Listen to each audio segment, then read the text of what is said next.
Let's start this one. Let's go to this one. Let's go to that one. And hit this thing. Oh, we did it again, Dan. We did it again. We did it. Now, the one thing I do have to go, I have to go to the dashboard here. It's a good place. So that I can see comments. Yes. Because are we live on the interwebs of doom? Yeah, we're on the internet. We're on the interweb. And we don't know. I know that I don't know what's going to happen tonight, Dan. I don't know. You've not been in here in some time. Yeah. But you did do a show via phone in. Satellite. Yeah, I like to say via satellite. I'm old school, eh? I'll tell you. Yeah. Oh, yes. But once again, I would like to thank CHCH in Hamilton for allowing me to drop by and use their satellite. Yeah. I like to use space whenever I can, Dan, for this program. So the funny part about it was when you sent that message in, we played it on the air. Yeah. There was my neighbor had popped in. Did I tell you this already? No. My neighbor had popped in, and he wasn't aware of what we were doing. Like that there was that. So he sees the video of you. Yeah. And he comes in right when you're just starting to trash Joe, right? And then he doesn't know it's about Joe. He thinks it's about me. Right.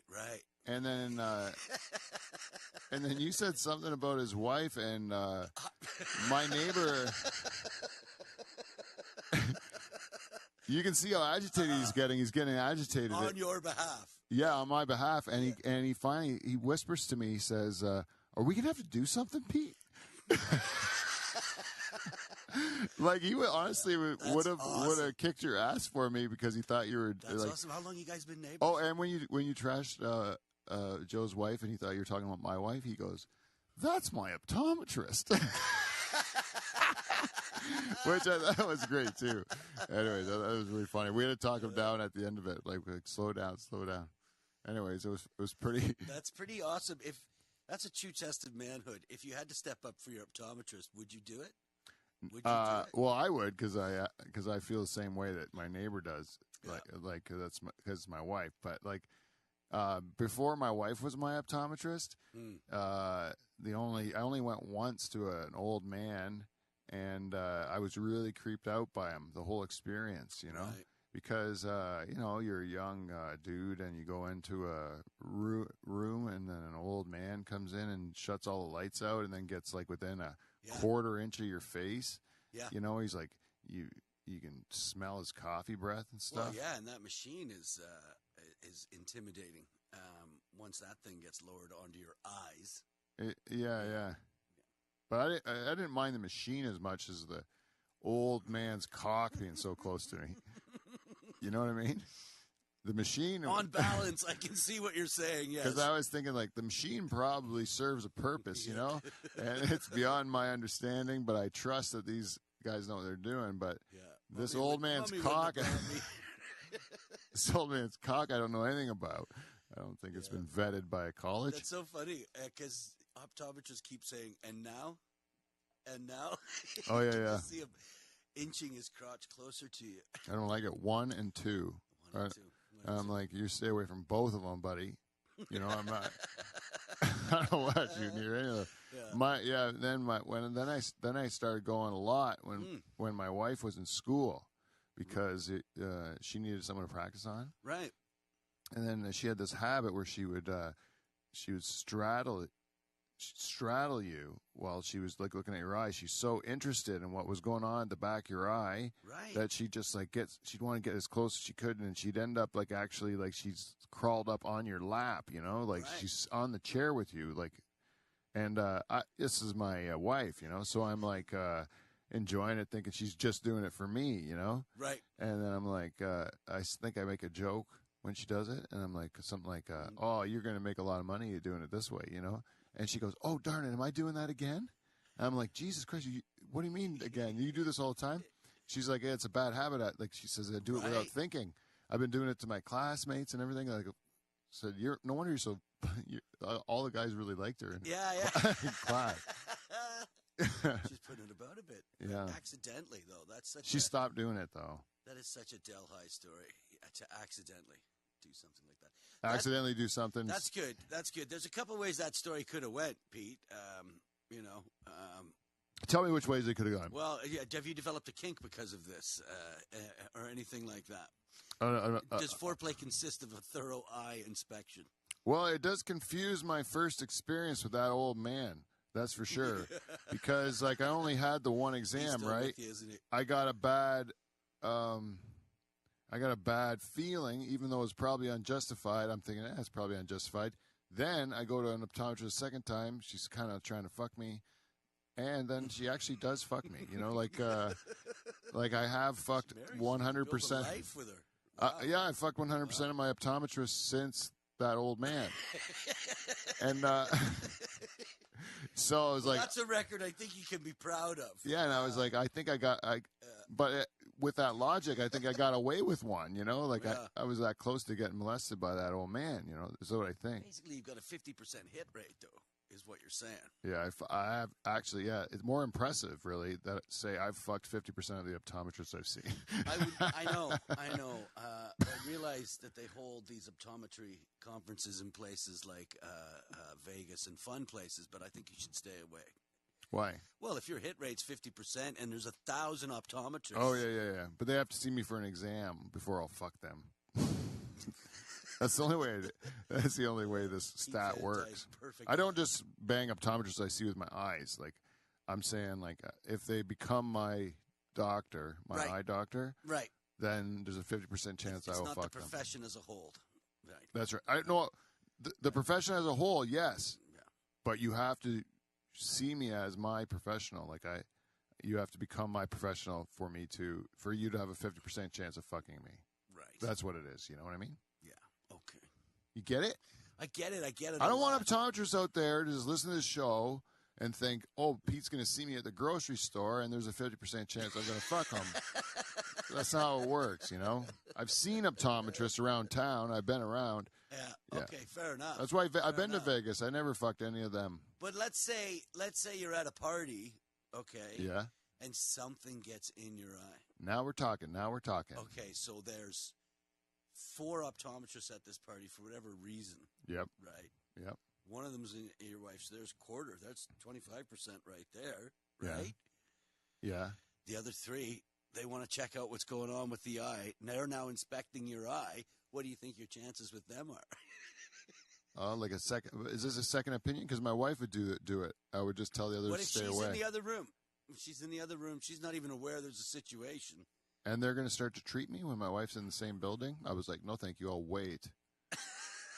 And my wife walks from the other room. It's a shard of metal. You need immediate attention. Immediate attention. Now I'll tell you, that's fidelity for you. That's fidelity right there. Yeah, fidelity for my doctor too. That's the way I operate. It's the same thing. If I was choking on a chicken bone in a restaurant, my doctor was at like 3 tables down. Yeah. And I wouldn't ask, is anybody able to help me? I would just go over choking to that lady that I saw over there. Right. Because I'm committed to her. I don't know. If there was she was sitting at a table of doctors, I'd be like, yeah, I know you though. So you do it. Right. But I wouldn't be able to say that. I would just go, I don't know if someone was throwing shade at any of the many healthcare professionals responsible for keeping me alive and here tonight.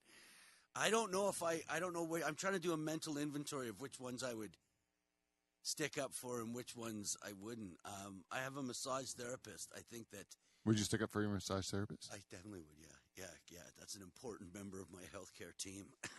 I saw the way you picked up a guitar pick off the ground, and there's a problem with the knee. But this is where we do the inventory, right? And I get to sound like I'm I'm broken. But no, I've got orthotics on the way. But what is she working on? This massage therapist, your back? Just my lower back, but also between my shoulder blades. Right, like I think she's part sadist. Oh yeah, but she's like, it's really knotted in here, and she gets right in there, and I love it. It's great, right? Yeah, especially afterwards. I made the mistake last time of going to the gym afterwards, which you're not supposed to do. No. Why? No, because I think that tenses them right back up again. You need to give it some rest because it's not quite bruising, but stretching. I don't know. For $100 an hour, You said you lit up when you mentioned her, though. I noticed it in your eyes. You got it. Yeah, I've only been twice, but I really think it makes a difference. I think I would just go and get stretched. Like maybe go down to the local wrestling and get one of the old timey wrestlers to just stretch me on the mat. You know what I mean? Like twist me and pretzel me, and I think that would be the way to go. You think that's right? To get a man in his underpants to. I would have put him in sweatpants myself. Maybe even a shirt, t-shirt, thick. Yeah, thick nice a nice shirt. Eh? Why don't they just wear a shirt? That's what I think too. I'm like, why do you got to be in your underpants to fight, man? I want to wear all my clothes. Yeah. If I was if I was any sort of admittedly, I realize a tie might be a detriment, but clothes would be helpful, wouldn't it? Yeah, but if you're training for a fight, you'd be like in great shape, right? Then you'd want to show it off, probably, eh? Yeah, absolutely. You think if you like, let's say you're defending your optometrist, you definitely want to rock up. Yeah. And let your physical presence do most of the fighting for you, right? Yeah. Do you think? We should get the show started, Dan. I'm so curious when I talk to you. I'm like a kitten, eh? And then coquettish kitten. But I forget that we actually have a show to run here. Has it not been live? No, it's live. But right. But every week when we start our show, we do this thing on our show that we call the theme song, Dan. Right.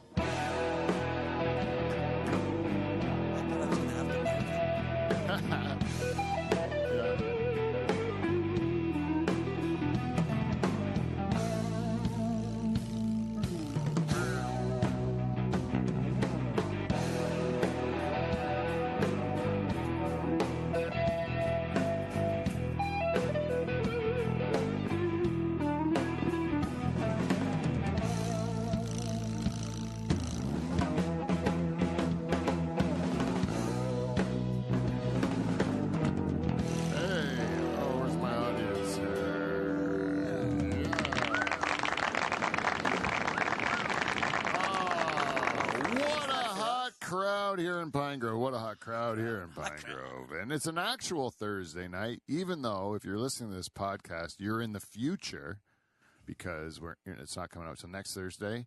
Right now, you're enjoying last week's shenanigans with Beaver and Kevin and Whiskey West. Boy, what is that ever a fun show. Yeah. Dan, if you want to listen to Dutch Hall that you're not on, listen to last night's show. It started out hot, and it was really, really a good show. Fire after that, was it? Oh my God! Beaver admitted before we even played the theme song that he in his lifetime has never ever pulled out of a girl. What? He's blown all his loads inside of women. Wow. And I go, and then I'm like, what does that like? Because of the condom?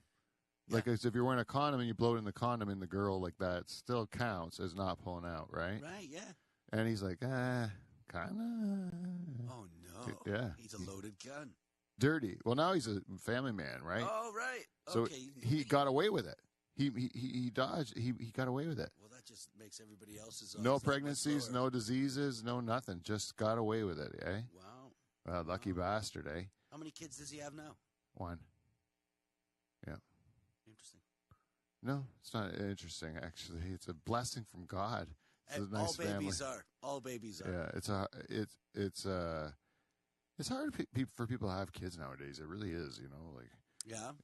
It's not as easy as it was. It's like, it depends. Do you think that's environmental factors? I do. Yeah. Yeah. But I don't want to talk about I don't want to talk about it. It's like I don't even want to talk about it. It's very sciencey for what we'd be able to pull off. I feel like I need to do research before talking about that issue. Yes, and I haven't even introduced anything. So I'd like to introduce our guest for this week's show. But first, I got to introduce the guy that helps to co-host this show with me, the only guy that showed up for this show with our guest. Ladies and gentlemen, please welcome Robot Dave. Robot Dave. Hey, Jane, can you get me a beer? Great dynamite gal. Hey, what are you talking to my wife for?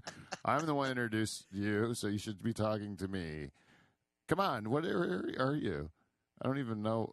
It's like a school bus boner. What are you talking about? Just say. Thanks a lot, Pete. There you go. There you go. Anyways, Robot Dave, everyone. Robot Dave is, when Kevin's not around, Robot Dave is limited. I can't even work his mouth. There's his mouth's finally working. It didn't work before. Look at it. But it doesn't go. He's got to say something. Want me to like get into it? Yeah. Honestly, what I do is I sit down in the barber chair, put some lubricant in there, pay the guy $26. It's like a school bus boner. Drain your nutsack, man. There you go. That's the Robot Dave segment for this week. Yeah. And our guest this week, he's a Hamilton comedian. He's a multiple-time guest of the show. He's currently... Friend of the show? Yeah, a friend of the show. Friend of the show for sure. And he's currently embridled in the Dutch Hall feud, which we should probably touch on it before the show is over. Absolutely. Also because the other principal in the... he's definitely not going to be watching this by this point in time because we haven't talked about him yet. But he said he might. He said he might be watching on Facebook and live chat, and if he had to call in, but we might not need him, and he should be sleeping. He's on like no sleep, and as usual, and he needs to go to bed. So explains his decisions. But I will. Oh, but our guest tonight, Hamilton comedian, longtime friend of the show, ladies and gentlemen.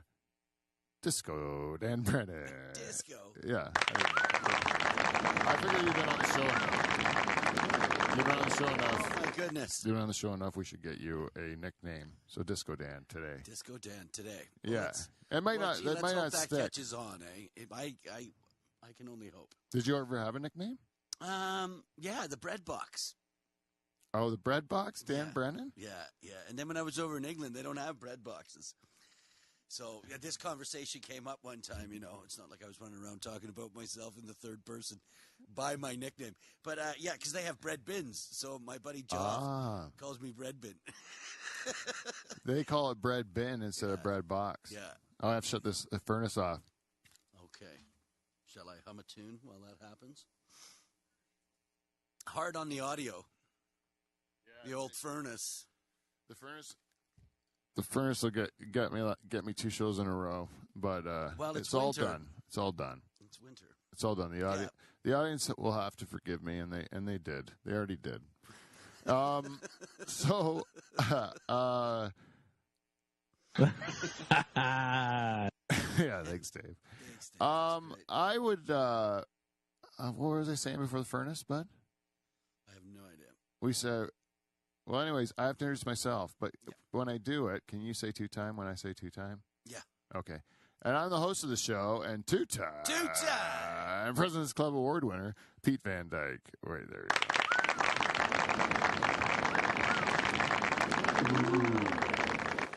I like that one, too. They don't give me that enough, Yeah. Hey, so we have a big show for you tonight. I'm sorry, I'm a little tired. I've been running on a little bit on a bit of steam, on nothing lately. Because I did that gig in Niagara Falls, and so it was late getting home. We're getting back into it, aren't we? You got to build up that callus again.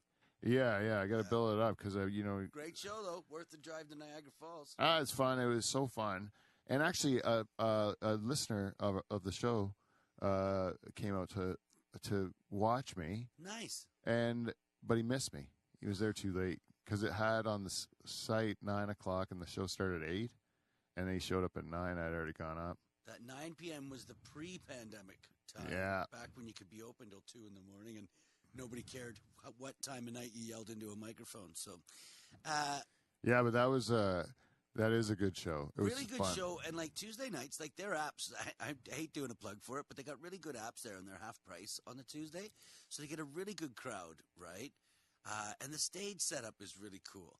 Yeah. There's a huge, like, blue or black velvet curtain, and it's got, like, a drummer's cymbals, the big gold cymbals, most of them cracked, lining that. Yeah. And it's really cool. And back before the restrictions, and you could get it full. We've had some rocking nights there, some really rocking nights. Yeah, I like it. Niagara's actually got a lot of good rooms. They're fun rooms, and like the Camp Cataract there in Niagara Falls is a really more of an intimate room. Yeah, and so the shows there, I've always had a lot of fun there because it's the crowds are like you're close to them, and the ceiling's low and stuff, and it's like it seems like it's conducive to conducive comedy. Conducive to comedy. Yeah. Did you ever do Grand Central when that was a thing on the Mondays? No. Okay, so that was Adam Grant's show. What a lovely guy that guy is.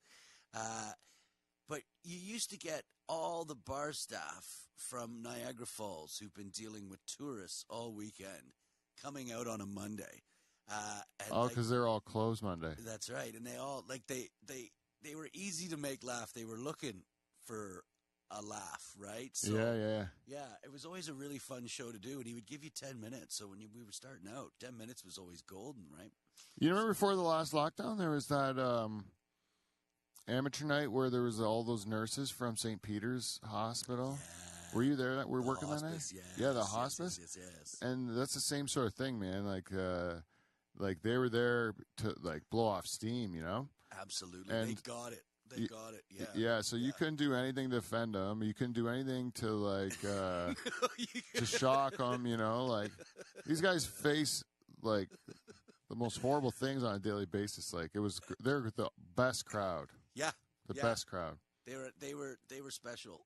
They didn't get too rowdy, but they were into everything. Some of the amateur nights there, last night's was amazing. There had to be an audience of 50 people, all into the show. I feel like I saw new people that I've never seen before. They all delivered. And, of course, you know, everyone who's getting their chops back, who's been at it for years, super delivered as well. And it's just, it was a lot of fun. It was a lot of fun. I love levity where it is now. Like, I really do. Like, I like the regulars. Mm-hmm. You know, like the regulars there, they actually know comedy. Like, they get it. They get what you're doing. Like, they get that even when the joke misses, they kind of like laugh like a comic would laugh, like at the miss, you know. And then they'll also, if they hear you tell the same joke multiple times, they don't like hold it against you, you know, because they understand the craft of it because they're there all the time, right? Yeah, absolutely. So I like that. The regulars are almost. I think some of them, like I think that Chuck guy, Chuck Leo. Oh, man, I think he should write a. He should write a. He should be like a critic or something, like a comedy critic or something. Yeah? Why? Is he always giving you advice and stuff? Or? No, I just think because he's there all the time, and he's very knowledgeable, and I think I would like to hear like, because he's like, normally when you see a guy like that who knows that much about stuff like that and cares that much about comedy, they're usually want to be a comedian themselves, right? Yeah. It's only a matter of time for they're going to be on an open mic, right? Yeah. But I don't think it is with him, do you? No, not at all. He said to me a million times, he goes, I couldn't do what you guys do. I said to him once, I said, what did you do, Chuck? He goes, health and safety. I'm like, I couldn't do that, so don't worry about it. Yeah. Exactly. Hey, what about these barrels that aren't stacked very well? Yeah, that looks fine, man. Yeah. Yeah, my therapist, actually, you know what my therapist said to me? He said... Stack the barrels? He says, you're not normal, and you're not supposed to be. Right. Like you're not going to fit in. Like you're not supposed to fit in. Right. Like your whole, like the way you are is like you're supposed to not fit in because then you can comment on it. You know what I mean? You mean as a comedian, or like that's the type of person you are? That's the type of person I am. Comedian lets me be. Comedian lets me do it. You know. Right. But like either way. You got that in you. I am not a conformist. I don't conform easily, and I don't like institutions and stuff like that. You know, my conflict in life comes from me fighting conformity most of the time. I like it. Right, I like it. And so when he said I'm not. I don't fit in, and I'm not supposed to. To me, that made perfect sense to me because then I was like, "Oh, thank God! Thank you for saying that." Because then I let myself off the hook. Yeah. Because I'm like, I kept trying to be normal, right? And it was just so damn hard, you know. Right? Do you feel that way? Because you're kind of normal. I don't know. here's the thing about me. I'm a very social person. I think most people would consider me to be quite gregarious. Pete, you know that word? I do know. I've heard it before. It just means like really outgoing and you know. Oh, really? Not new, Gregory? Possibly slightly braggadocious, but I feel it because, especially acutely in comedy, because there's just such an age difference, right? With most of the people that you're doing comedy with. But I think in every aspect, I always feel a little bit like the outsider. Yeah. Really? I find the older I get, I comment a bit more and possibly a bit too harshly. I want to try and take that out. I think that's something. I think there's a grit there that the pandemic has added. Yeah. Instead of being whimsical about the line taking too long at the McDonald's. Yeah, you know what I mean? Yeah. You know, it's more like, why can't that jackass pull up? If that jackass pulled up 2 feet, you know what I mean? This person could order, and we'd all be at it, you know? Yeah. So, yeah. Isn't it funny how some people, like Lewis Black or something, can be angry? People are laughing, you know? If I get angry on stage, people won't laugh. People are scared. They don't want that. They don't want that from you. No, I don't deliver angry in a way that's comfortable. That's interesting. That's maybe a good quality in a human being. Maybe it's something you need to work on as part of a stage persona, because it'd be nice to have that other gear. I know. Losing your rag, or, you know. In real life, yeah. Even just now when I start saying this, I can hear what other people are going to hear in this. But you give me a subject matter that I feel strongly about. Yeah. I'll just like talk impassioned about it, you know? Yeah. Like I get excited. And so like I start talking impassioned, and it's more because I'm Dutch, you know? And Dutch people are like, yeah, well, we're going to do it. You know, they're very harsh, but it's not like, they're not mean. It's just like, they're just blunt. Like they're just like straightforward, you know? Yeah. And, so like a lot of people mistake it as angry. But I'm really just excited. I'm happy. I'm like, I feel good about, like, I feel like charged up about what I'm talking about. Right. But everyone hears angry and they get uncomfortable. Right. They get uncomfortable, and but I thought receptive to your ideas. They don't like me. They don't like being around me when I'm like that. So then I always like, I don't know how I can, but I always think on stage that would work, because like if I'm able to talk about something funny, but I'm impassioned like that, and it's ridiculous how strongly I feel about this ridiculous thing or whatever, that should be funny, you know, that should work, you know, that's what I think. But I have never been able to pull it off. I don't think I don't come across like that on stage at all. Interesting. Well, go out and, like, from the moment you're on stage, take, like, you're fire. You're just 100%. You're giving it a hundo, whatever the kids say these days. Because I think that I don't know. I don't. Once you establish, because I want to squash that in my real life, but I want to but if I can squash it in my real life by just like giving it a place to live.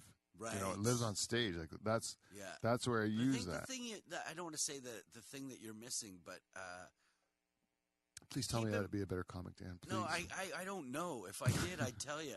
Trust me. No,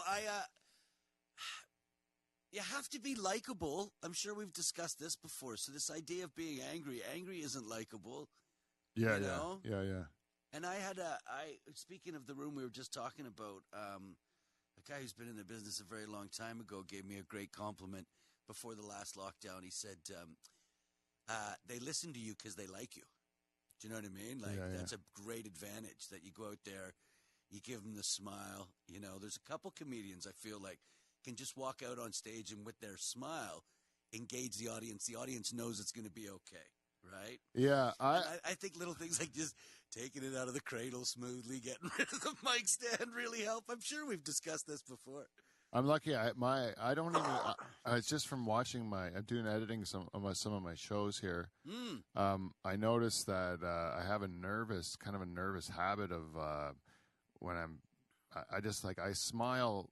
I smile between things I say sometimes. You know, like even when I'm talking, like I'll talk to you, but then I will say something, and then right after I'm finished saying it, like kind of deadpan facey, then I smile at the end.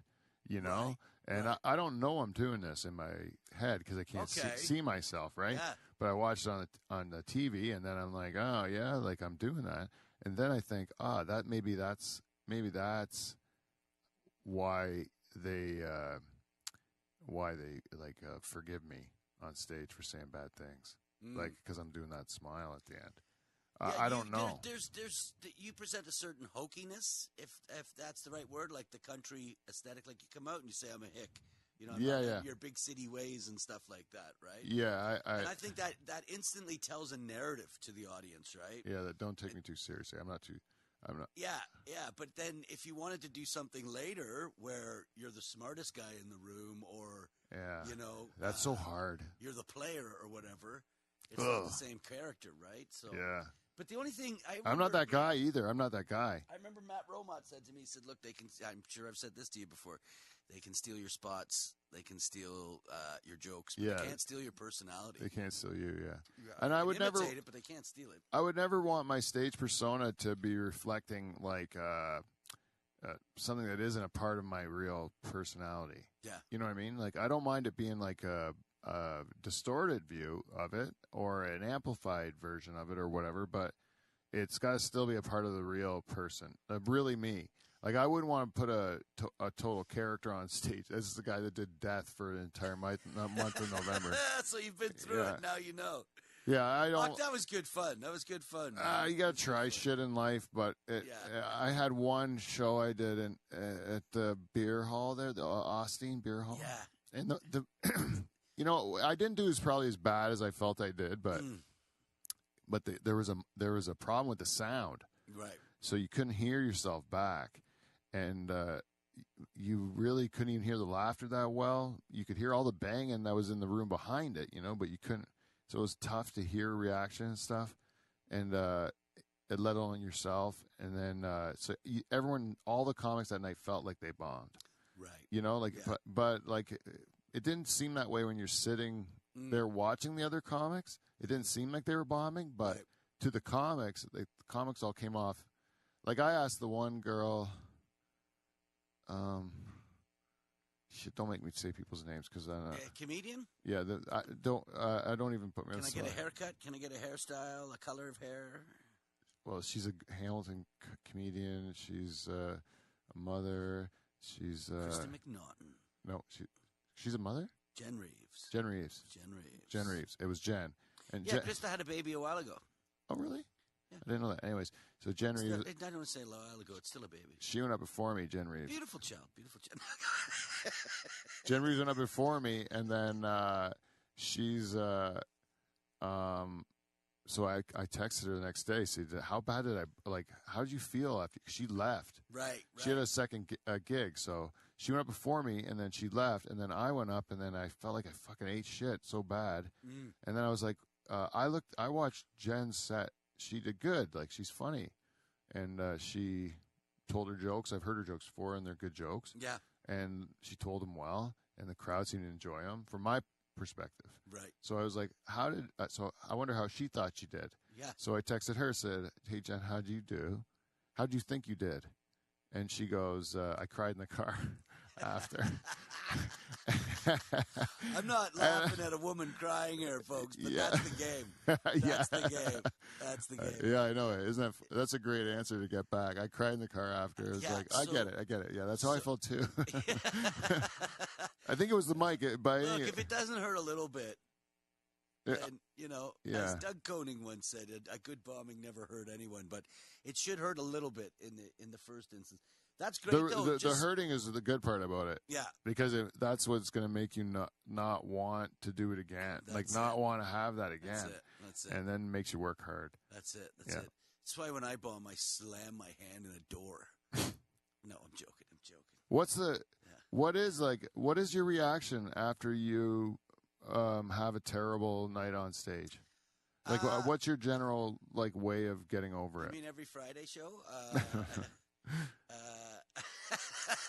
I do find Friday shows really, really difficult. I always find like I'm rushing out the door from a week of work, and you get there, you're amped up in the wrong way. Like you're agitated, not G'd up to be there. Yeah. Yeah, I listened to it and try and figure out what went wrong. Like, okay, so example, like it was just in front of other comics, and it was 1 in the afternoon in Toronto at this really little cool bar off of College called Taco Taco, right? Yeah. Really cool place, great tacos, as you would imagine. In the middle of the afternoon? Yeah, 1 p.m. in the afternoon. Yeah, Yeah. it's in Kensington Market. So the guy there, he organizes shows up and down Augusta. So there's one at the Film Cafe. It's a lovely, really cool part of Toronto, you know, Kensington Market. Yeah.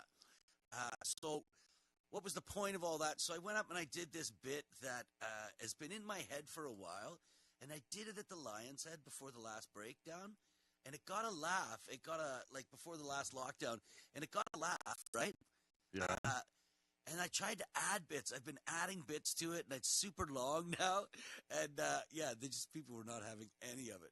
Oh, yeah. And it's supposed to have a great callback. So a callback to when you get to the end of the joke. And it was so long and drawn out and had gotten no reaction that by the time I got to the callback, people were like, what? That doesn't make sense. I don't know. What was that? Is that from the beginning? Oh, yeah. I did that at that same night with those nurses. Thank God they were such a great crowd, because I did my callback at the end of my set. I closed with this callback, and I didn't tell the first joke. All right. So they were like, they didn't make any fucking sense at all. Like, you didn't tell the original joke. Yeah. So if you didn't tell the original joke, the callback's worthless. And then I just did it. And that Patrick really got a kick out of that. Coppolino, everyone. I have to listen to that episode, and I have been making a habit. I've gotten out of the habit of listening to podcasts, and obviously I listened to the one with Joe Botelho, and I listen to this one now because, I know the people, and I know Patrick has a billion stories. Oh, my gosh. You know what I mean? Yeah. Like 6 months ago, Patrick Coppolino posted on Facebook, comedy's really weird. You never know who's going to blow up. I spent 2 weeks touring New Zealand with this guy, and it's a freaking picture of Trevor Noah from The Daily Show. Yeah. Right? Like, yeah. He's like, I traveled there with him before anybody. Like, we didn't know who he was, right? So, yeah. And I'm like, are you kidding me? That can't be right, you know? Yeah, he just told a story where he hung out with Pete Davidson when he was like 16 or something. Yeah. And he hung out, like it just was endless. Dice and Chris Angel and I saw the photo of that. I haven't listened and to the whole the episode. Norm Macdonald, Tom Green podcast. He was at one of those. Yeah. Like he just has all these like incredible like Forrest Gump like stories. And he was like we were gonna be like it was. We started the show early, and then we ended up going over 2 hours. It was like a Joe Rogan kind of long podcast. And I still could have done another 10, 15 hours. Like, I could have just kept going because easy guy to talk to. But I never, ever talked to him. It's hard when at the club. So full disclosure, I work for Patrick as well. Yeah. Before I start making it sound like I brown nosing his ass, I definitely. But you are, yeah. Yeah, totally. Yeah. He said on the show though he likes you. Did he say that? Yeah. Why can't we get more clips of that up on the internet? Yeah. I go well. Yeah. That's one of the things he said about you. I was just going to go to listen to it. No, he said no. We were talking about you, and I said, "Oh yeah, you work with Dan." And he goes, "Yeah," and then he goes, "Yeah," and then he goes, "I like Dan." He said he liked Dan because usually they say you have to say I like Dan because you just said something shitty about him on my show. Right, you'll say like because I think get me wrong, I like the guy. Even that first clip of Joe trashing you. Yeah. I think if you listen to the whole show, you'll probably hear us after that clip say a few times that we love Dan Brennan. Like, of course. We're not going to do this with Dan Brennan if we don't love him. You don't put you're not going to like. We only roast the ones we love. Yeah, you're not going to shit on a real person that you don't care about. Like that's like ruining everything. That's ruining this scene. That's a totally different vibe. That's a totally different vibe, and that's not what I'm going for. Yeah, it's like if you watch your friends bomb, like we talked about this too. Like if you watch your friends bomb, and they've done well before, like they're not like they're not incapable of doing well. Yeah. Then you're like, that's funny. Like the crowd really fucked that guy over, But if you watch like a guy that bombs consistently every week and he's making comedy worse and he's making people think that if you go to a comedy show it's going to be bad and awful, you know, like those people, it's not funny to watch them bomb. It's like you want them, you're angry, like you want them to go away. That's it. Yeah. That's it. You need to see improvement. Doesn't it suck when you watch like so many shitty shows being produced and you know that they can be done so much better if you just do simple little things, you know? Yeah, it's frustrating. I have to learn to not care as much, or at least not wind myself up in the back of the room. It's like I'm watching a hockey game and I think I can coach the team better than the guy they're paying millions of dollars to, right? You know, sit in the back of the room. I wouldn't have done that. Why is the host going long? This, that, the other thing. But you're wise, Dan. That's true. That's the right thing to say. Yeah, because it's right. It's right. I just look at it. I'm like, fuck. If they just did that, it would be better. And then it ends up being like, ends up making me crazy when I should just sit there and say, just tell your fucking dick jokes and get out of here, go home, right? But it's just the whole, you know, the whole scene would do better if the shows were better. Like everyone would think comedy's a better thing, a better way to spend your entertainment time. And I think there's a real opportunity to partner with some other organizations, be they breweries, venues, what have you. This is the right time to be creating shows and the like. The only thing you can do is create your own shows, make sure they run well, right? Yeah, that is it. Yeah. And is that it? We're not going to talk about Joe anymore? No. Okay. We don't have. No. Wait. What did you think of my response to his? Oh. Which to me, like going back to it, like I love Joe. I just wanted to say this because I feel like people in the Hamilton comedy scene thought I was like hugely mad at him for saying that, you know, calling me unfuckable. And like people were like, it was like I'd had a cancer diagnosis. People were like, I felt like people were tiptoeing around me, you know? Yeah. It's funny, that some. But all I wanted to do was not say anything until I got a chance to do it here, right? So it's 50-50. Like you got mostly women who are, don't like it when you're mean to people, right? And so they're going to stick up for the victim. Yeah. Okay, so then you, after the first one, like after Joe's clip went out, everybody was solidly on Dan Brennan's side, like of that camp. Right. Of that camp. They were like solidly Dan Brennan. Mm. Then when you did your response, those same people, they didn't know what to do. Because both people were now mean, so like we were like, how do we, you know? There's no right side in this war. Yeah. So then it's like we were. Are you saying I alienated women?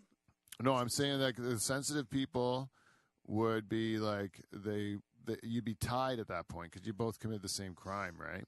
Right. And then the people who just liked getting like hearing people get shit on. Yeah. That's the other half, and they would have been like really happy. They would have been on Joe's side after the first one. Yeah. Because who's this guy getting shit on? Just some guy getting shit on. Who's this loser, right? like you don't join the team of the guy getting shit on. You join That's the, right. you know. Right. That's right. So like, yeah. So like those people, like so then when you came back, then you probably would have won some of them back too, right? Like because you then did the same thing that they like, right? So it's really split.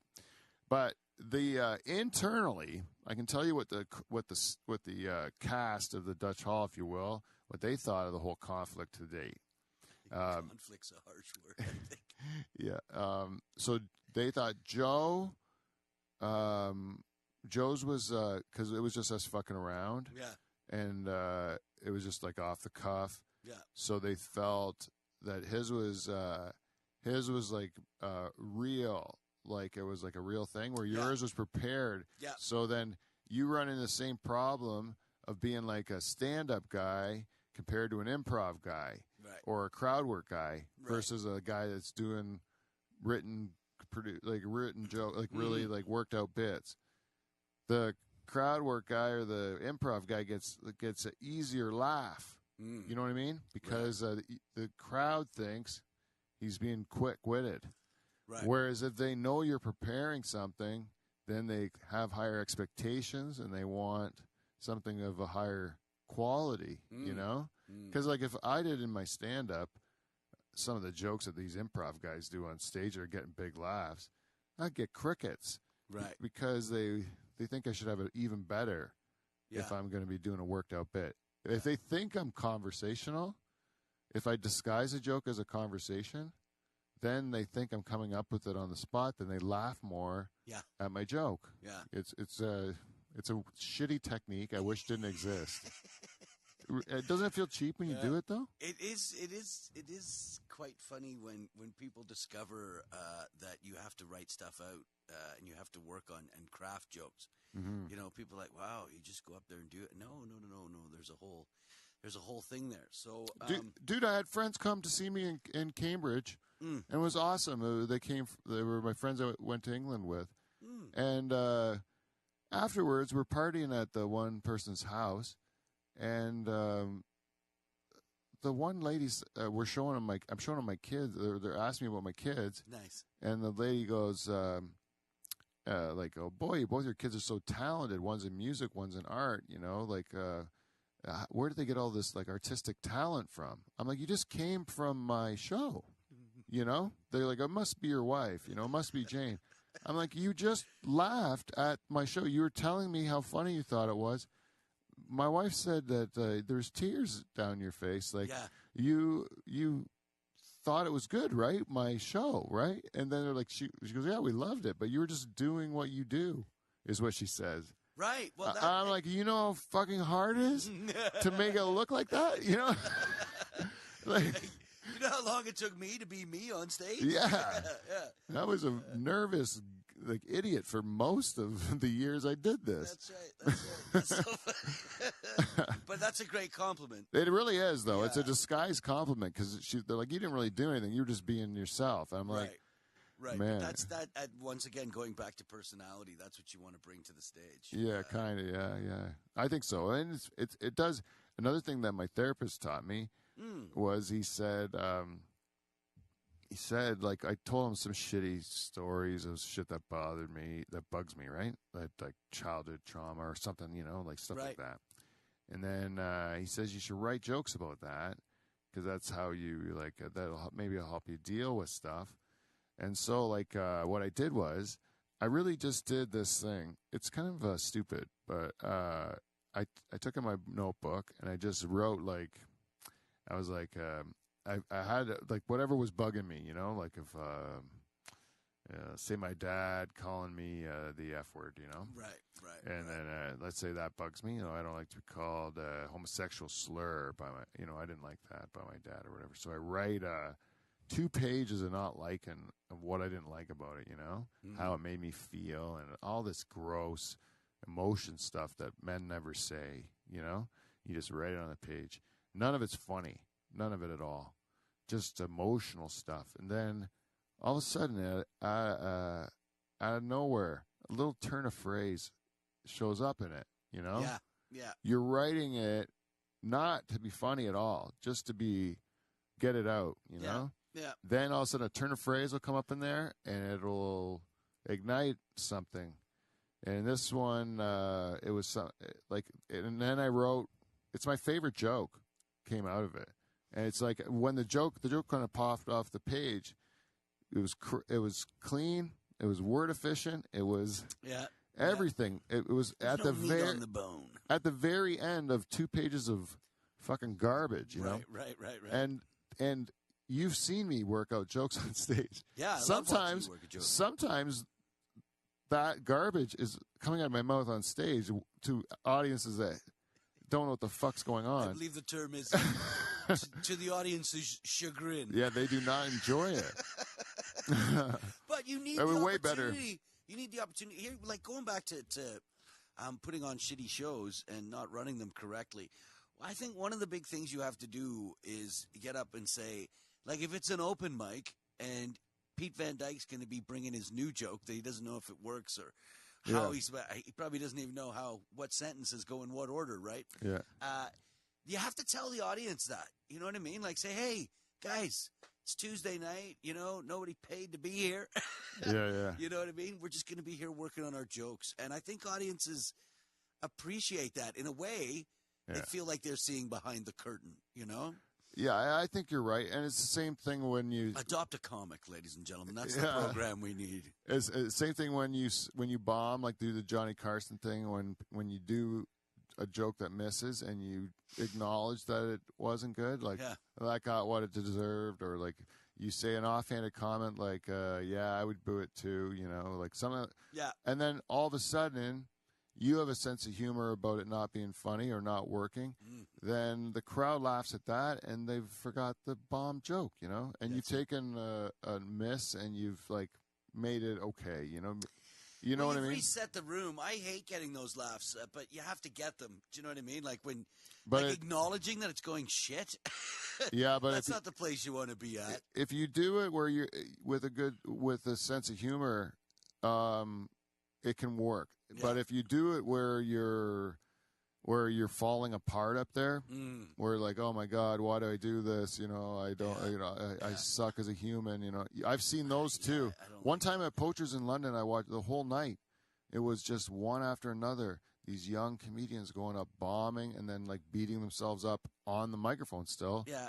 Telling anything that's repetitive is going to take away from a show too. Like repetitive bombing. No, but like, hey, give it up for your host. Next comedian. Hey, give it up for your host. Next comedian. Yeah. You know, like, how much do we have to give up for this guy? What? Yeah, I stopped saying that. Just give him a kidney and stop clapping, you know? You're going to love your headliner? Yeah. Yeah. It's another one. I think sometimes people say those things on purpose because they know it bugs people. I decided, and I don't do it every time because I'm stupid, but I decided very early on that I want to end my sets by saying, thank you, that was fun, right? Or something. What if it wasn't fun? Yeah, good point. I think that's why. I'll give you one day, and I wrote one for you. Did you? Go on. Yeah, I just wrote it. I just wrote it right now. That's how quick I am. This is what you say. If it goes well, you can do that. You go like, "Thank you, I've had fun." Yeah. But if it doesn't go well, you just go, "Thank you, you've been people." You've been people. How about that? You know what else I wanted to say? No, I'm going to gloss over that right away. Right? No. I remember Jason Allen used to give the audience a report card at the end. Okay, sorry. The child booed that one. Sorry, Jason Allen did what? He used to give the audience a report card at the end. He'd be I've been Jason Allen, you've been average. Yeah. We used to play in some bad rooms, though, you know? Yeah, it is fun. Sometimes the crowds are not good. One time I saw this crowd. Where was it? I was just at a show. They're all smilers. And you're looking around saying, everyone's so smiley, but no one's laughing. Right. Oh, that was last Wednesday. The snowstorm one at Levity. Yeah, right. And they're smiling. It was the first, like, 2 or 3 comics were eating shit. But everyone was smiling. So they weren't, like, not having a good time. They just weren't laughing yet. And then I realized that then they had to get me up there. And then, I changed it all around. You know what? You know what's worked for me? I have a punchline. It doesn't matter what the setup is. The punchline gets huge laughs every time. And I did it in the room yesterday. I didn't even tell the setup. Just did the punchline to the guys in the room, and they all laughed. I go, see, you don't even need to tell the whole joke. That's gold. Are you going to share it? Or? You want me to tell you the punchline? Yeah. You'd swear I was throwing 2 handfuls of glitter and shooting cocks out of my ass? Hey, that's the punchline, and I love saying it. And people say it again. You'd swear I was throwing 2 handfuls of glitter and shooting cocks out of my ass. I like to put a little stink in it when I'm on stage. It wouldn't. It wouldn't. I do feel you've got to stick the ass out when you land that line. Throwing cocks out of my ass. An all-purpose. That's wonderful. I want an all-purpose punchline. My repertoire. Yeah, you just have one that's fun to say. That's another thing that's fun. That you should try.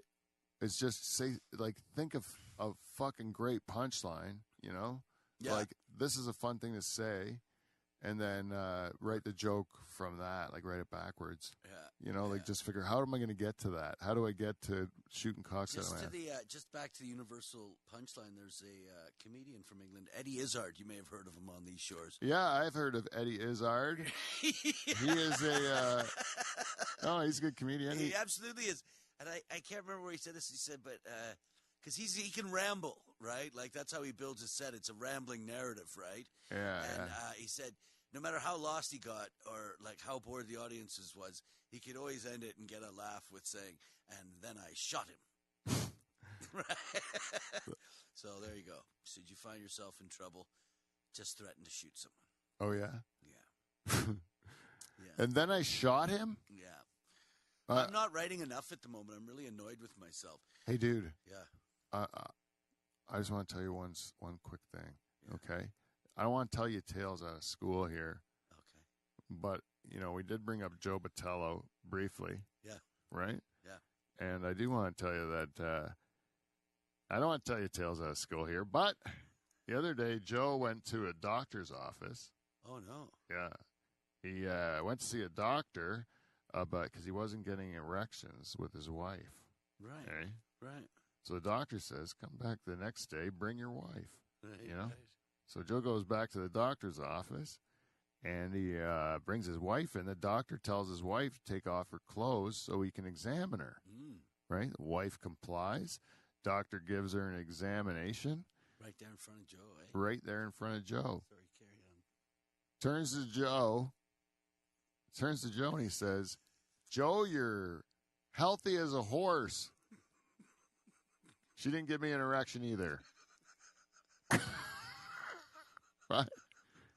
Is that, It's a bit harsh. You think that's harsh? Joe said our roast tonight was going to be lame, is what he said. He said, and I said, I didn't say we were going to roast him. I didn't say that. I said we were going to pick it up, and I felt bad, actually. That's funny, because he was in a roast battle at Showtime in St. Catharines, and people were messaging me going, you got any jokes? You got any jokes? So I wrote a whole bunch in like half an hour. I wish I had them with me now. I'm not going to say they were great roast jokes, but a couple of them were all right. Like one. I don't want to tell you, say anything negative about Joe's wife. I don't want to get anything mixed up there in that last joke, know? Yeah. But last time Joe kissed her on the lips. Oh, no. It was only by mistake. He was trying to eat her ass. But he got confused. Wait, that's terrible. That's Ed Zachary disease. That's terrible. What? That's Ed Zachary disease. What does that mean? That's when your face looks Ed Zachary like your ass. No, that's mean. We like the old jokes. We like the old jokes, don't we? Yeah. Wait, I wanted to say something about Joe. No.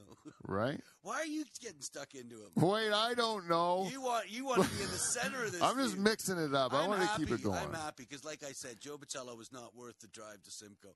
I really like that Beat His Sweat joke that I did. I thought that was it made me laugh. Writing. It made me laugh. I thought that was next level writing for a guy like me. You know what I think about Joe? He's got a mind like a steel trap. He does, eh? Yeah, always closed. Right? Yeah. Was that good? I know the type. Yeah. He's got bubbles in his think tank. It's true. It's a shame he's not around. Yeah. You know what? Some people drink at the fountain of knowledge. Yeah. Joe only gargles. Yeah. Right? He thinks we're fucking lame. He thinks I'm a lame roaster. That's what he said when I texted him earlier. Lame roaster. I'm a lame roaster. Oh, I got 7 messages. I bet you one of them is from him. I bet you, because it's not like he's booked anywhere. Oh my goodness. Oh, I'm recycling jokes at this point. Yeah. You know what? Me and Moses went before because he's been down since with Michael, hasn't he? Yeah. Lovely, lovely Michael. And Michael was we were starting the show and we were talking a bit about the conflict or whatever, and the show wasn't on yet, and then we were like, yeah, of all the things Dan could have made funny about, what's weird, the subject matters he chose. That's what we said. And then we started rhyming off the things that we would have made fun of Joe about. And then Joe kept trying to go on with his story, but every time he did, we would list 3 more, interrupt him to say 3 more things Chubby about him. little fingers. Yeah. Yeah, we just throw those things in. Oh, man, we kept that going forever. It was so fun, it was the most fun. He eventually had to stop. Like, I saw Joe stop talking and just kind of like had to sit back and just keep taking it while we Oh, my goodness. were beating up on him. Yeah, I've never something. seen it in my life. Never seen it in my life. Defeated. I think he was defeated. I wish so badly it was recorded, but, you know, it was a missed opportunity. But, Hey, can we, I can't be the first person to make this observation. Can we get Dave in a Lanny McDonald lookalike contest? oh, man, yeah. And I think he's finished top 3 for sure. his current duster, too. I went to see the real life one, the real life Dave. Yeah. And his real mustache now is also unruly like this, like Robot Dave's. Really? Yeah.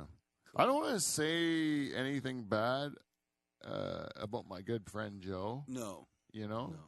But I'll tell you, if brains were lard, he'd have trouble greasing a small pan. What? You like that one? I do like that one. The thing is, like, you know. You think lard's a good one? A Well, good reference? The thing about Joe is, you know. If you ask him for a penny for his thoughts, he'd probably give you change. But yeah. What? Look, all I'm saying is when they bury Joe, they're going to put him 12 feet down because deep down he's a nice guy.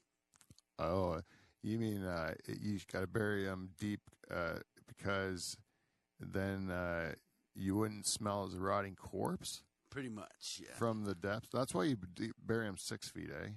So the animals can't smell him. The animals, they're worried. Yeah, I guess that makes sense. Yeah, because if you buried everyone in a cemetery at 4 foot, you know? Yeah. Fucking coyotes be digging them up and eating your grandma. Oh, I got you. You know? Okay. I don't know how they're going to open the casket, though. 6 foot. Those crafty fuckers will figure it out, though. Coyotes are no dummies. I'll tell you that. Well, it's not like that. I don't know. They put locks on caskets? Well, you got to open the lid, man. They have no opposable thumbs. How you going to open a lid even if it's unlocked?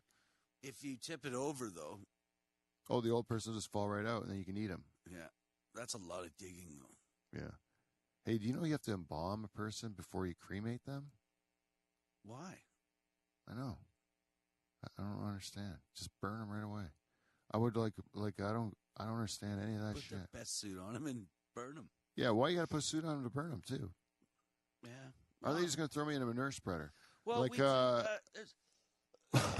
like they don't. We have some strange rituals when it comes to dead people, right? The dead people, the way we mourn. Let's call it what it is. Yeah, dude. I'll tell you for real. The last few visitations I've gone to, and where I've had to look at the corpse, it's gotten progressively weirder. You know what I mean? Right. Like when I was younger and I started going to funerals, like when I just started up my habit of going to funerals. I think I was 16 when I went to my first funeral, which is, I think, is a pretty good run to not have any deaths in your life, right? 16 years. Yeah, right? absolutely. And then, but like that was like a big deal. Like, you know, I felt terrible going to it. It was like really shocking, but it was normal to see the dead body because that was just the only way I'd ever gone through the grieving process was you go saw the dead body, and that's how you came to terms with it or whatever. But then now it's more common that you'll go and you'll just see the urn or some pictures, or you won't actually see the corpse, And then when you do see a disconnect there. When you do see a corpse now, it's like, oh, that's weird. Why the fuck do we do this? Like it's like Grandpa never wore makeup in real life. Why is he wearing it now? Yeah. Quite frankly, if he knew. Yeah, he'd be pissed off. Yeah. I mean, I remember he you bastards, you got me in death. Yeah, he's been calling Paul Newman a homo ever since he saw him in a makeup chair, Paul Newman. Is that a Paul Newman film? Yeah, Get that off the TV. Get that off the TV. If he was straight, he wouldn't. He's wearing makeup in that. Yeah. I seen it on TV. He was sitting it's okay, Grandpa. They all put on makeup. blush. I know. Yeah. That's hilarious. It's hilarious. Yeah, now that is kind of funny though when you think of it. Like all these old men who are like homophobic and stuff, and at the end they're like wearing all this makeup. That's it.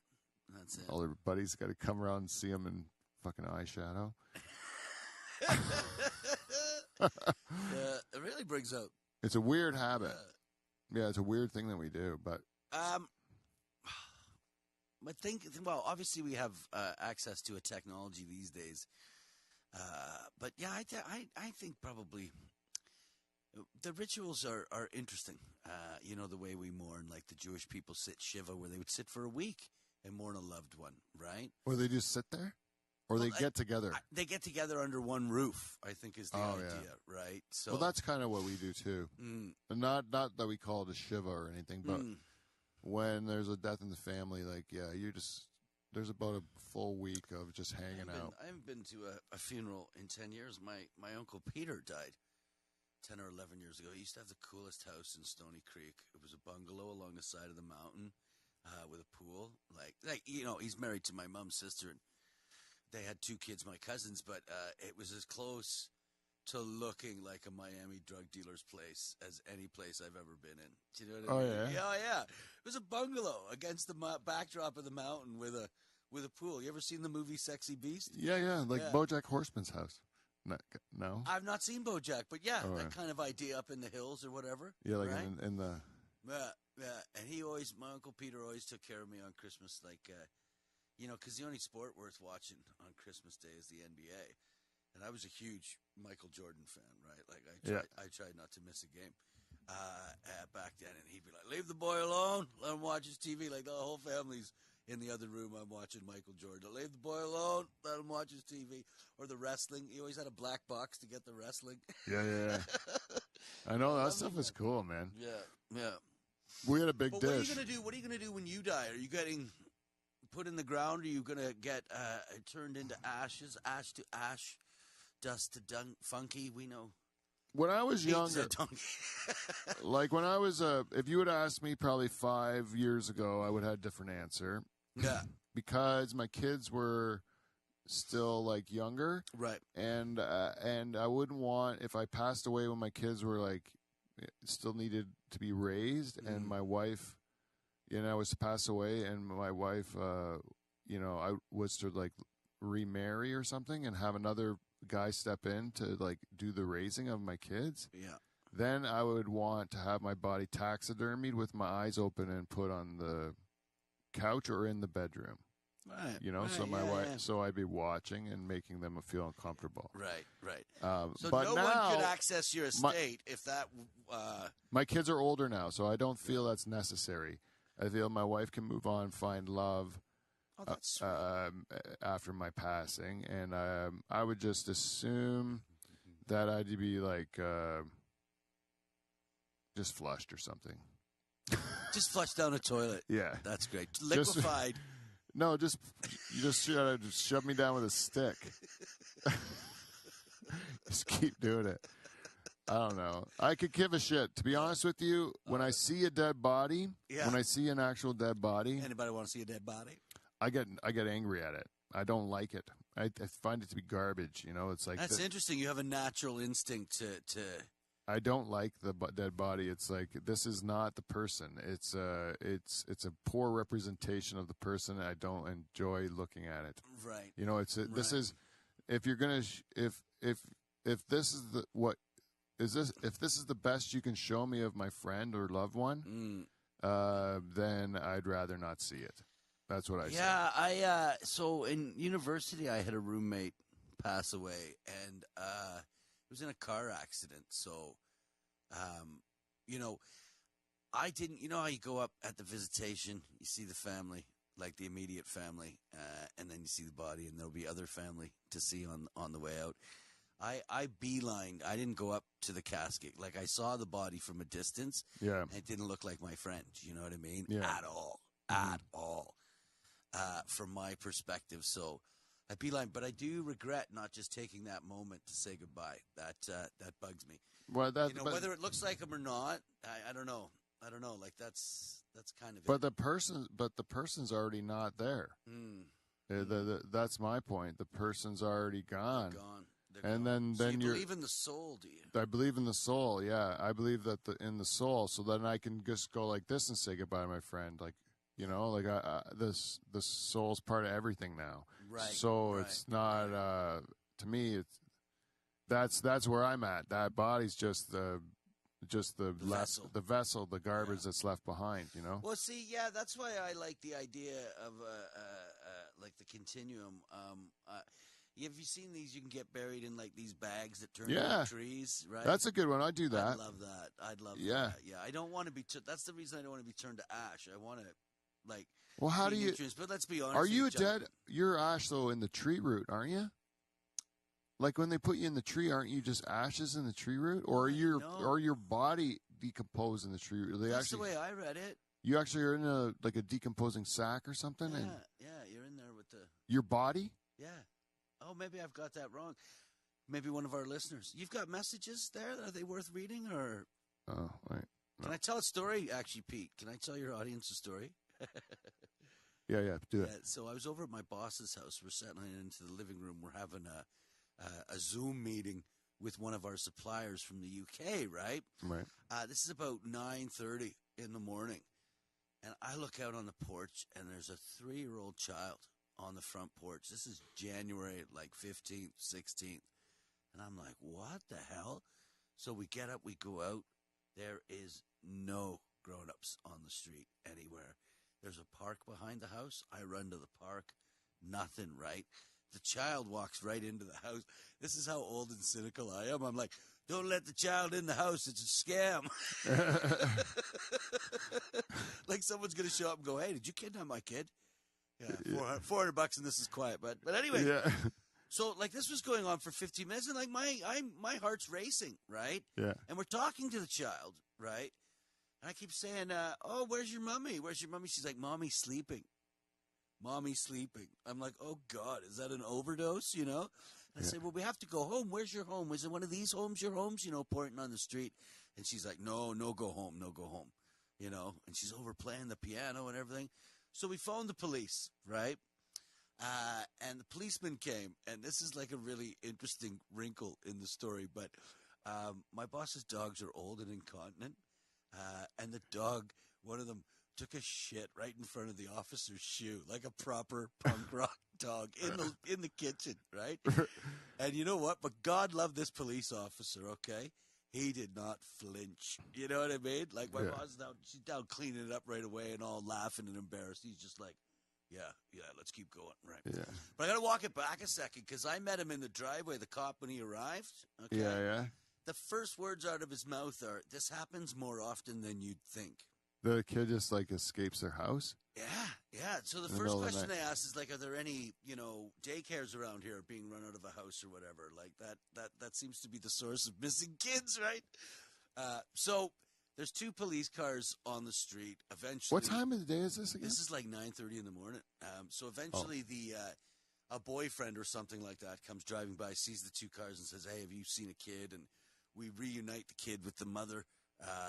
And everything ends well, but for 15 minutes, it was the worst thing I've ever been involved in. Do you know what I mean? Because you're so worried for the kid? Oh, man. The child was wet, and, in the end, what, according to the mother, had happened was that she was settling 2 other children into the e-learning, right, the online learning, right, and the young child that wasn't in learning yet. She thought she was hiding, so she wasn't hiding. She'd put her coat and her boots on and gone outside and gone for a walk around. So, yeah, crazy situation. That is nutty, man. Yeah, it doesn't happen. It never happened when I was growing up because you'd have to walk pretty far, through a cornfield, You can't be a children of the corn. That doesn't work. Yeah. Yeah. Well, that happened though one time. I think my brother and sister went for a walk in the rye field. My parents gave them royal shit, because it would be hard to find a kid in a rye field. Yeah. If you had to try to find him, because you'd be searching forever. Yeah. Crazy. Just a crazy thing that happened. This is how long ago? It's January, just halfway through January. Did you think about keeping that kid? Not at all. No. You didn't like it? No, I like the kid fair enough. Yeah, it was. I'm just kidding. Is this just an elaborate? Whoa, free kid! Is this like an elaborate story that you want on the record to explain why you had a child in your presence? Make sure I get a copy of this episode. I know it's against my restraining order, but I have a perfect story for it. Look, this is a Dutch Hall. Exactly. I wouldn't have said that out of nowhere. But now I said this on the show, so your fucking thing's ruined. Yeah. You're going to jail, Dan. We can edit this part out, okay? I don't want to edit it out. I want you to face justice for your crimes. Those are terrible crimes. Dude, I came down to a podcast and now I'm accused of a crime I didn't commit. Well, Yes, yeah. anybody who hurts a child, that's a horrendous crime for sure. But that's not me. I don't have that in my heart, Pete. I'm not. No, you don't. You're not a If there's pedophile. any other subject, I'd be able to laugh with you. You look but I'm like just one. Like, yeah. Don't say that. You know what I Say think is that as a funny? joke.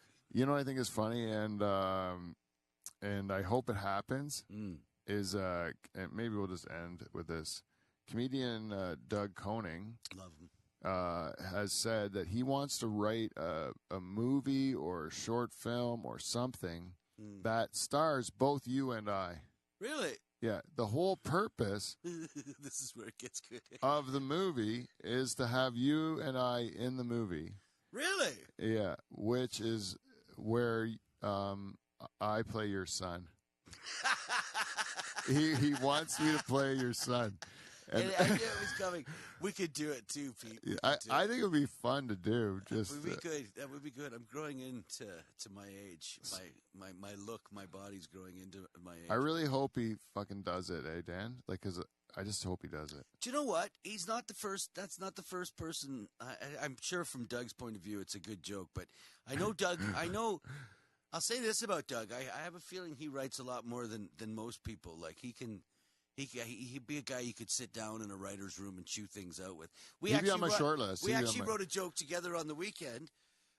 I was talking about we were talking about new material coming out, and I was like, well, you know, I'm trying to do stuff about having joined a boxing gym because I joined a boxing gym in December, right?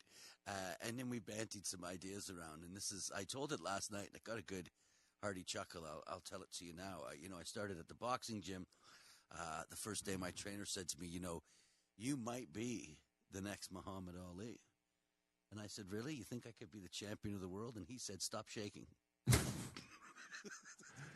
Ladies and gentlemen, Dan Brennan. You can see him at comedy clubs all over southwestern Ontario. Yeah.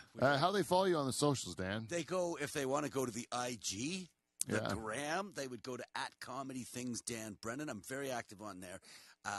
And then on Twitter, it's @DanBrennanLive. So @Dan, and then Brennan is BRENNAN, and then the word live. Dan Brennan Live. And you know what you can do with us. You can go to Dutch Hall, live from the Dutch Hall. Yeah. You can give us an email at livefromthedutchhall@gmail.com or thedutchhall@gmail.com. And you can go to our Patreon page, patreon.com/Dutch Hall.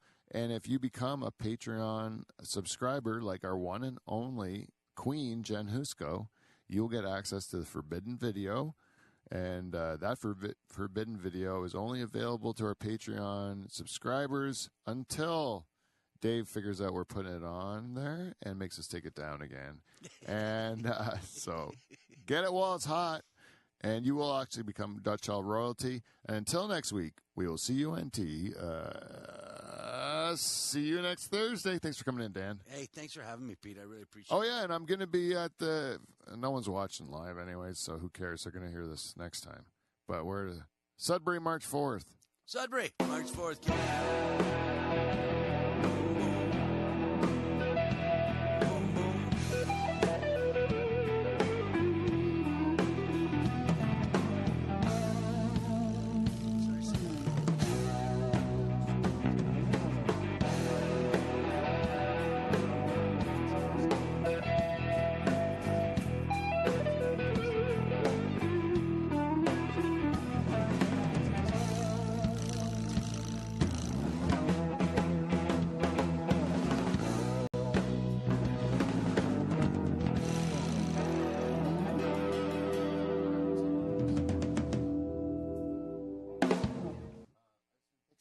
So I do it in my head all the time. Yeah, like a person that's pushes you. That's good.